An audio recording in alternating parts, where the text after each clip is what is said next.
देखेंगे select case statement. Select case statement होता क्या है?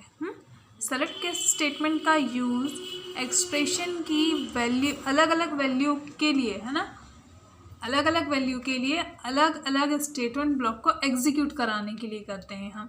सेलेक्ट केस स्टेटमेंट में एक एक्सप्रेशन की जो वैल्यू होती है उस एक्सप्रेशन की वैल्यू को प्रोग्राम में दी गई केस वैल्यू से मैच किया जाता है, और यदि वैल्यू मैच होती है तो ये उसी स्टेट में उस एक्सप्रेशन की इस वैल्यू को बार बार एग्जीक्यूट कर दिया जाता है। तो केस वैल्यू इसमें मैच होनी चाहिए। यदि वैल्यू मैच होगी तो वो उस वैल्यू को एग्जीक्यूट करेगा, और यदि वैल्यू मैच नहीं होगी तो फिर वो केस एल्स कमांड पढ़ेगा। तो यहाँ पर देखिए हमने एक प्रोग्राम लिया हुआ है सेलेक्ट केस स्टेटमेंट का, जिसमें आपको कॉन्सोनेंट और वॉवेल पता करने का प्रोग्राम है ये, कि कॉन्सोनेंट क्या होते हैं और वॉवेल क्या होते हैं। तो आप सभी को पता है कि वॉवेल क्या होते हैं। 5 प्रकार के वॉवेल होते हैं। तो हमको एक्सप्रेशन की वैल्यू से उस केस वैल्यू को मैच करवाना है और उसी के अकॉर्डिंग स्टेटमेंट ब्लॉक को एग्जीक्यूट करवाना है। तो यहाँ पर सबसे पहले हमने यहाँ पर प्रोग्राम में हमें कौन कौन सी चीज़ें लेनी है, तो देखिए हमने यहाँ पर लिया हुआ है 2 लेबल, एक लेबल 1 और दूसरा लेबल 2। लेबल 1 को हमने मैसेज को शो कराने के लिए रखा हुआ है, और लेबल 2 को हमने यहाँ पर नाम रखा हुआ है कैरेक्टर, और इसके सामने एक टेक्स्ट बॉक्स दिया हुआ है जिसमें हम केस वैल्यू को इंटर करेंगे, और एक बटन ली हुई है जिसके अंदर हमें कोडिंग करनी है। तो हम बटन 1 पे डबल क्लिक करते हैं। तो हमने बटन 1 पे डबल क्लिक किया, आपको यहाँ दिखाई देगा पब्लिक क्लास फॉर्म 1 प्राइवेट सब बटन 1 का क्लिक इवेंट। हमने यहाँ पर बटन 1 के क्लिक इवेंट पे कोडिंग की है, क्योंकि हम चाहते हैं बटन 1 पे जैसे ही क्लिक करें तो हमारी जो ये प्रोग्रामिंग हमने जो की हुई है ना, वो एग्जीक्यूट हो जाए। तो हमने सबसे पहले यहाँ पर एक वेरिएबल डिक्लेयर किया है dim ch as character. ch नाम का एक वेरिएबल लिया है जिसका डेटा टाइप है कैरेक्टर, और ch की वैल्यू को इनपुट करने के लिए हमने टेक्स्ट बॉक्स 1 लिया हुआ है। तो ch की वैल्यू को इनपुट करने के लिए हमने क्या लिया हुआ है, टेक्स्ट बॉक्स 1। मतलब टेक्स्ट बॉक्स 1 में हम जो भी वैल्यू डालेंगे वो किसकी कहलाएगी, ch की। हमने यहाँ सेलेक्ट केस स्टेटमेंट लगाया है जो कि ch पर वेरीफाई करेगा।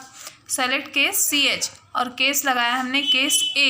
यदि केस a होता है तो लेवल 1 का टेक्स्ट क्या होगा, वॉवेल। यदि केस e होता है तो लेवल 1 का टेक्स्ट क्या होगा, वॉवेल। केस i होता है तो लेवल 1 का टेक्स्ट क्या होगा, वॉवेल।